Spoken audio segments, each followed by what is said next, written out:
Петропавлда республикалық Мен чемпион жобасының финалдық кезеңіне қатысушылар уақыттарын қызықты өткізуде. Олар сайысқа түсіп қана қоймай, қаламыздың бір қатар демалыс орындарын аралауды бастады. Бүгін додада бақ сынап жатқан 4 бірдей облыстың балалары Нептун аквапаркінде болды.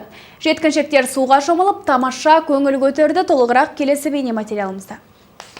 Бүгін Нептун аквапаркі Алматы, Маңғыстау, Жамбыл облыстары мен Астана қаласының өрендерін қарсы алды. Мұнда бұл балғындар өзара күш сынаспайды. Керісінше демалыс орында уақыттарын көңілді өткізіп, бір мезгіл ойнап күлмек. Барлық қызық бассейнде басталды. Республикалық Мен чемпион жобасының ақтық сынына қатысушылар 2 сағат бойы суда шомылды. Бұл демалыс Маңғыстау облысының ұлдарына ұнаған сыңайлы. Оларды жетекшілері естелік суретке де түсіріп жатыр. Дарабоз құрамасының мүшелері Петропавлға 3 тәулік бойы жол жүріп келіпті. Қонақтардың қаламыздан алған әсерлері тамаша. Ұйымдастырылған жарысқа да дән риза. Жақсы қарсы алды.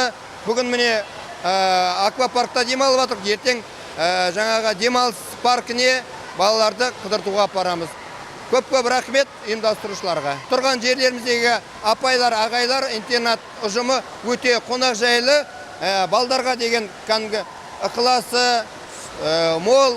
Бұл бассейнде Жамбыл облысының жастары да жүр. Мына жерде Анель Амангелді өзінің құрбыларымен мәре-сәре болып көңіл көтеруде. Кеше бұл өрендер Петропавлдық жолбарыс құрамасына есе жіберіпті. Дегенмен олар жеңіліске еш өкінбейді. Керісінше сайыс арқылы жаңа достар тапқан.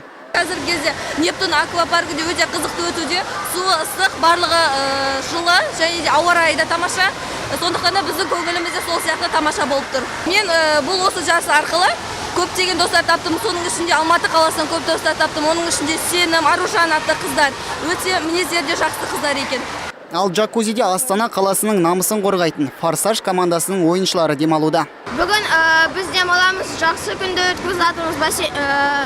Су өте жақсы, жылы. Біз кеше жеңіске жеттік. Бүгін демалып жатырмыз. Уақытымыз қызықты өтуде. Нептун аквапаркінен соң барлық сайыс қатысушылары қаламыздағы демалыс және мәдениет саябағына бармақ. Айта кетейік, Петропавлда республикалық Мен чемпион жобасының финалдық сайыстары маусымның 8-іне дейін өтеді. Байболат Бектемірұлы, Жұлдызбек Ермұханов, муниципалдық телеарна.